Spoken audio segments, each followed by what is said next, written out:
Hi everybody, welcome back to my channel, and today I'm going to be making bread pudding. So we're going to get started. What I have here is about 2.5 cups of French bread that I broke up into little bite-sized pieces. I also have some ground cinnamon, some vanilla, a stick of butter, and I like to put raisins in mine, but you can feel free to put whatever fruit you want. And I have 1 1/4 cup of sugar. I have 3 eggs here, beat it up, and I'm going to be using whole milk. So what I'm going to do first is pour in my milk on top of my French bread, and this is probably roughly about maybe about 3 cups. 3 cups of my milk, and I'm also going to add my 3 beaten eggs in there. And so what you want to do is give it a good stir, and you want to let it sit maybe about 10 or 15 minutes so it can soak up some of the milk. And that's what we're doing right here. This was one of my grandma's favorite to cook, the bread pudding. And living in Louisiana, my mom would always make it. So it's not too much because it's going to soak up some, and then once it bakes, it's going to all incorporate. So what I'm going to do is let this sit for about 10-15 minutes, and then I'll be right back so we can move on to the next step. Okay, so it's been about 15 minutes, and this is how it looks. So now we're going to start adding our ingredients in. This is my cinnamon. That's about a tablespoon of cinnamon. This is my vanilla. I'm going to add my vanilla in. Again, that was a tablespoon. I'm going to add my stick of butter. If you're on a diet, this is not the recipe for you because it's very fattening. And I'm also add in my raisins. Like I said, you can add in any fruit you want. My mom used to add fruit cocktails, but I like it better with the raisins in it. And you add how much you want, and I like a lot. So I'm going to just add all of them in there.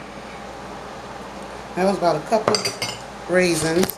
And then my sugar. So this is 1 1/4 cup of sugar. So I'm going to go ahead and add that in and stir it up. And I'm going to taste it to see if it's sweet enough for me, because I do like it a little sweet. If you don't like it that sweet, then don't put that much sugar in it. And it's not sweet enough for me, so I'm going to go ahead on and add the rest. So that's the whole 1 1/4 cup. You see how it's looking?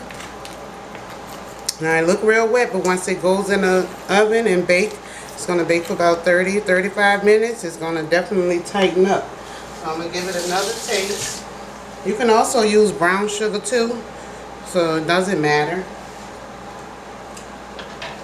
And to me that's perfect. So the 1 1/4 cup was perfect, because your raisins are also going to let off a little sweetness also.